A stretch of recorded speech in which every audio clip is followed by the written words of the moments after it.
मसीह में आप सबको सलाम। खुदावंद आपको और आपके ख़ानदान को बरकत, सेहत और तंदुरुस्ती अता करे।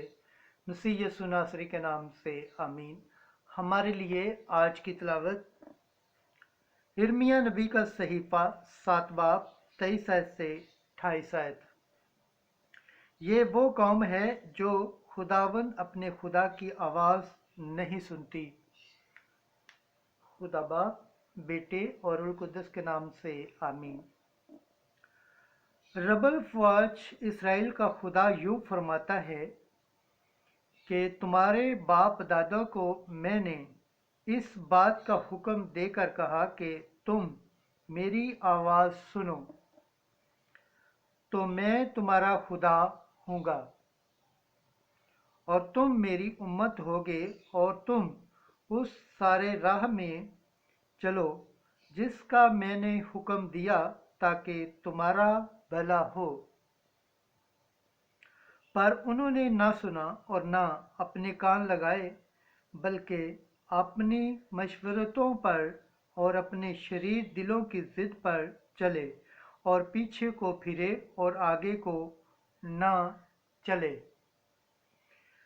जिस दिन से तुम्हारे बाप दादा मुल्क मिस्र से निकले आज के दिन तक मैं तुम्हारे पास अपने बंदों यानी अंबियों को भेजता रहा, बल्कि हमेशा बर वक्त भेजता रहा, मगर उन्होंने मेरी न सुनी और न अपने कान झुकाए, बल्कि अपनी गर्दनें सख्त कीं और अपने बाप दादा से ज़्यादा शरारत की। और तू उनसे ये तमाम बातें कहेगा पर वो तेरी न सुनेंगे, और तू उनको बुलाएगा मगर वो तुझको जवाब न देंगे। बस तू उनसे ये कह कि ये वो कौम है जो खुदावंद अपने खुदा की आवाज़ नहीं सुनती और तदीब कबूल नहीं करती। सच्चाई इनसे जाती रही और उनके मुंह से ले ली गई। खुदावंद के पाक कलाम पढ़े और सुने जाने पर खुदावंद की बरकत हो, खुदावंद का शुक्र हो। आमीन। आज का ज़बूर पढ़ा जाएगा, ज़बूर 94, पहली आयत से दूसरी, छठी से 9वीं आयत। आज तुम उसकी आवाज़ सुनकर अपने दिल को सख्त न करो। आओ हम खुदावंद के लिए नगमा पर दराजी करें, अपनी निजात की चट्टान के लिए खुशी से ललकारें। शुक्रगुजारी करते हुए उसके हजूर में आएं और गीत गाते हुए उसके आगे खुशी के नारे मारे। आओ हम झुकें और सजदा करें और अपने खालिक खुदावंद के आगे दुआज़ाना हो जाएं, क्योंकि वही हमारा खुदा है और हम उसकी पासबानी की उम्मत हैं, बल्कि उसकी हदायत का गल्ला है। जमायती जवाब, आज तुम उसकी आवाज़ सुनकर अपने दिल को सख्त ना करो। तुम अपने दिल को सख्त ना करो जैसा मराबा में या जैसा मसा के दिन बियाबान में किया था, जहाँ तुम्हारे अजदाद ने मेरा इम्तहान किया और मेरे कामों को देखकर भी मुझे आजमाया।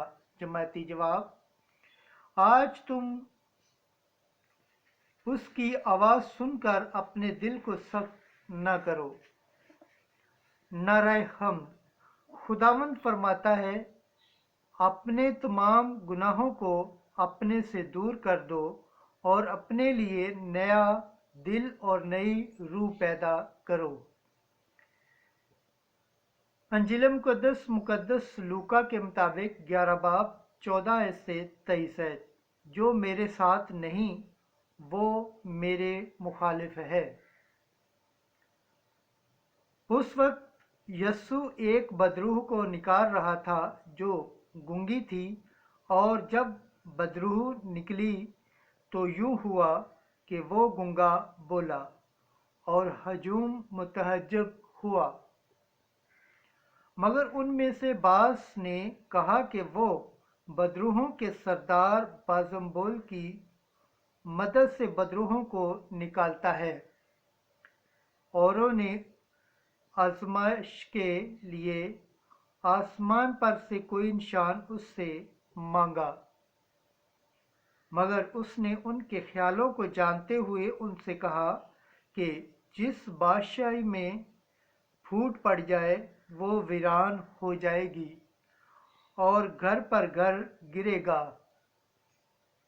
बस अगर शैतान अपने ही में मुखालफत रखे तो उसकी बादशाही क्यों कर कायम रहेगी, क्योंकि तुम मेरी बाबत कहते हो कि ये बाजुम्बोल की मदद से बदरूहों को निकालता है। तो अगर मैं बदरूहों को बाजुम्बोल की मदद से निकालता हूँ, फिर तुम्हारे बेटे किसकी मदद से निकलते हैं? इसलिए वही तुम्हारे मुंसिफ होंगे। लेकिन अगर मैं खुदा की कुदरत से बदरूहों को निकालता हूँ, तो बेशक खुदा की बादशाही तुम्हारे पास आ पहुँची है। जब कोई मुसल्लह ज़ोरावर अपनी हवेली की हिफाजत करे तो उसका माल महफूज रहता है, लेकिन अगर कोई उससे भी ज़्यादा ज़ोरावर आकर उस पर गालिब आए तो उसके सब हथियार जिन पर उसका भरोसा था छीन लेता और उसका माल लूट कर बांट देता है। जो मेरे साथ नहीं वो मेरा मुखालिफ है, और जो मेरे साथ जमा नहीं करता वो बिखेरता है।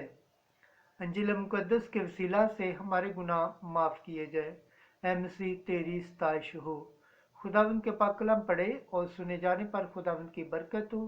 खुदावंद का शुक्र हो। आमीन।